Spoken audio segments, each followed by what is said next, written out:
पित्तम पंगु कफे पंगु पंगवो मल धातुवा वायु ना यत्र नियंते तत्र गच्छन्ति मेदवत। मतलब कि पित्त भी पंगु है, कफ भी पंगु है, पंगुव मल धातुआ, शरीर के मल और शरीर को धारण करने वाली 7 धातु में रस रक्त मांस मेद अस्थि मज्जा शुक्र सब पंगु हैं।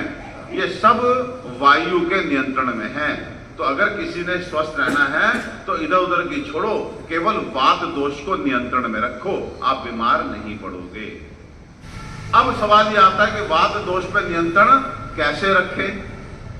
तो वात दोष पर नियंत्रण रखने के लिए एक गांठ मान लीजिए, तैलम वातहरा नाम श्रेष्ठम। तेल जो है इस दुनिया की वो वस्तु है जो वायु को हर तरह से नियंत्रण में रखने में सक्षम है। तो तेल का आप सेवन शुरू करें, तेल को लगाना शुरू करें, वायु पे नियंत्रण होगा और आप बीमारियों से बच जाएंगे। हमारे यहां बताया गया है सर्वदा सर्वभावा नाम सामान्यम वृद्धि कारणम और हराशेतु विशेषस्य। तो इसी प्रिंसिपल को याद रखें। वायु के गुण क्या बताए गए शास्त्रों में, उन गुणों को सोचें और वायु के विपरीत गुण वाली कौन सी चीज सृष्टि में है उसको उठाओ। जितना उसको सेवन करोगे उतना वायु नियंत्रण में रहेगी। आप समझ पा रहे हैं मेरी बात को?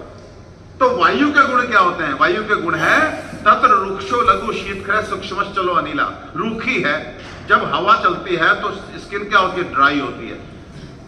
ड्राईनेस पैदा करने वाली चीज है वायु। वायु के 6 गुण हैं शास्त्रों में जो बतलाए गए हैं। रुक्ष सुखाने वाली, कपड़े सुखाने हवा में डालो। लघु हल्की, यहां हवा है लेकिन हम अपना हाथ हिला पा रहे हैं क्योंकि हल्की है हवा। शीत, हवा सदैव ठंडी होती है।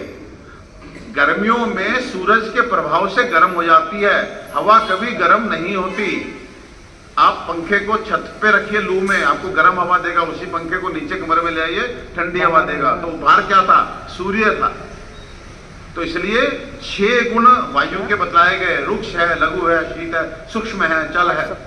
और अब अगर संसार की वो चीज हमें ढूंढनी पड़े जो वायु के 6 गुण के विपरीत हो, तो वो चीज है तेल। अब देखिए, जब स्किन ड्राई होती है तो आप कोई ना कोई तेलीय चीज आप स्किन पे लगा के उस ड्राइनेस को दूर करते हैं। मैंने कहा हवा हल्की है। आप जब खाना खाते हैं या कहीं जाते हैं और उसमें तेल घी अधिक हो तो आज बोलते हो खाना बड़ा हैवी सी। हैवी क्यों? क्योंकि तेल घी मिल गया।